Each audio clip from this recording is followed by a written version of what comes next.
News पथ के सफर में अब सोशल अड्डा का रुख करते हैं, जहां आज बात होगी एक ऐसी मानसिक स्थिति की जो कि मेंटल डिसऑर्डर भी है तो करियर में आगे बढ़ने की क्वालिटी भी। इसे मेडिकल साइंस में नार्सिसिज्म नाम दिया गया है। नार्सिसिज्म का अर्थ खुद को दूसरों के मुकाबले बेहतर समझने का भाव और अहंकार है।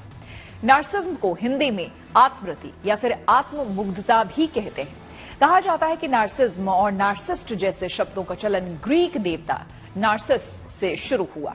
ग्रीक माइथोलॉजी के मुताबिक नार्सिसस नदी के देवता सिफिसस का बेटा था, जिसकी खूबसूरती पर दुनिया भर की लड़कियां मरती थी, लेकिन वो किसी को अपने लायक नहीं समझता था। एक दिन झील किनारे बैठे नार्सिस ने पानी में अपनी परछाई देखी। वो अपने ही रूप पर इस कदर मोहित हो गया कि अपनी परछाई को चूमने की कोशिश में झील में गिर गया और उसकी मौत हो गई। अपनी परछाई से प्यार कर बैठने वाले इसी नार्सिस के नाम पर आत्ममुग्धता वाले डिसऑर्डर का नाम नार्सिसिज्म पड़ा और इससे पीड़ित लोग नार्सिस्ट कहलाए।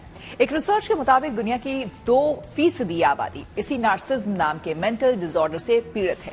अमेरिकन अकादमी मेडिकल सेंटर के मुताबिक एनपीडी यानी कि नार्सिसिस्ट पर्सनालिटी डिसऑर्डर से दुनिया का हर 50वां शख्स पीड़ित है। अगर समय रहते इसका इलाज ना किया जाए तो इसमें टेंशन, डिप्रेशन, सुसाइड और दूसरों को नुकसान पहुंचाने जैसे गंभीर नतीजे भी देखे जा सकते हैं। इसके साथ ही नार्सिसिज्म एक ऐसा मेंटल डिसऑर्डर है जो खास तौर से करियर के मामले में फायदेमंद भी हो सकता है। हाल ही में इटली के कुछ रिसर्चर्स ने 241 बड़ी कंपनियों के सीईओ और उनके नीचे काम करने वाले कर्मचारियों पर एक स्टडी की। द लीडरशिप जर्नल में छपी स्टडी में पाया गया कि खुद को सुपीरियर समझने वाले आत्ममुग्ध किस्म के लोगों के बॉस बनने की संभावना 30% तक बढ़ जाती है। हालांकि इस रिसर्च में ये चिंता भी जताई गई कि नार्सिसिज्म के नुकसान इसके फायदों से कहीं अधिक है, क्योंकि एनपीडी का शिकार व्यक्ति अकेला हो जाता है। उसे दुनिया में हर कोई कमतर नजर आता है। उसे लगता है कि कोई उसके लायक है ही नहीं, दफ्तर हो या फिर घर। नार्सिसिज्म का शिकार लोग अपनी भावनाओं पर काबू नहीं रख पाते।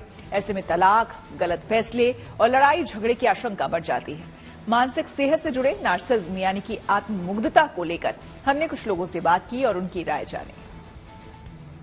लगता है कि ये जो है कि बस मैं ही मैं हूं होता है लोगों में, और इस तरह के लोगों से आप डील कैसे करते हैं जबकि आसपास होते हैं? देखिए, मैं हूं वाली थिंकिंग ही गलत है। हम हैं, मेंटली सोच होना चाहिए हम है की, लेकिन हमेशा मैं अधिकतर समय राइट रहूंगा, ये रॉन्ग है।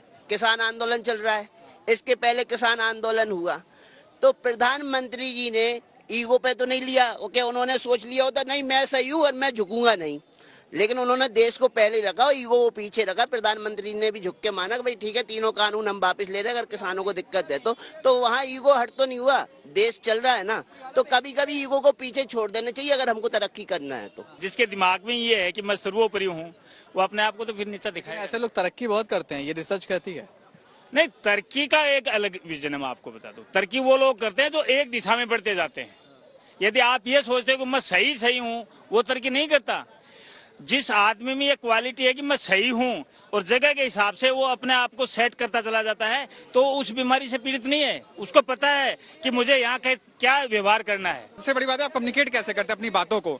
उनकी बातों को अग्री करते हुए आप कामली बोलिए, I am agree with you, I am disagree with you. आपको अपने ईगो पे उनके लेवल पे नहीं लाना है। उनको नार्सिसिस्ट आपको खुद नहीं बनना है। आपको अपनी अग्री या डिसअग्री उनके सामने रखना है एंड काम वे रखना है, ताकि वो समझ पाए इस बात को, ताकि वो रियलाइज कर पाए कि हाँ वो भी गलत हो सकते हैं। उसके लिए आपको अपना गुस्सा उनके ऊपर नहीं जाहिर करना या अपने आपको ऐसा फ्रस्ट्रेशन नहीं निकालना उनके ऊपर, क्योंकि eye for eye make everyone blind, right. लेकिन अगर वो बॉस है आपका, तब आप तो उनके साथ भी डिसअग्री कर सकते हैं।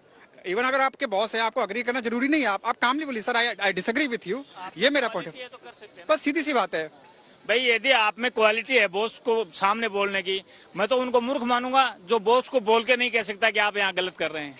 कहने का तरीका सोफिस्टिक हो सकता है, लेकिन बॉस को यदि आप गलती रियलाइज नहीं कर रहे हैं तो इसका मतलब आप कंपनी के दुश्मन है, और बॉस के भी सबसे बड़े दुश्मन है।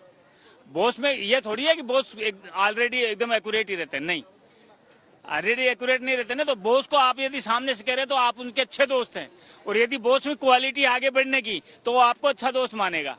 और यदि आपको ये लगता है कि नौकरी से चला जाएगा तो आप में कॉन्फिडेंस और नौकरी दूसरी का तैयार मिलेगी आपको।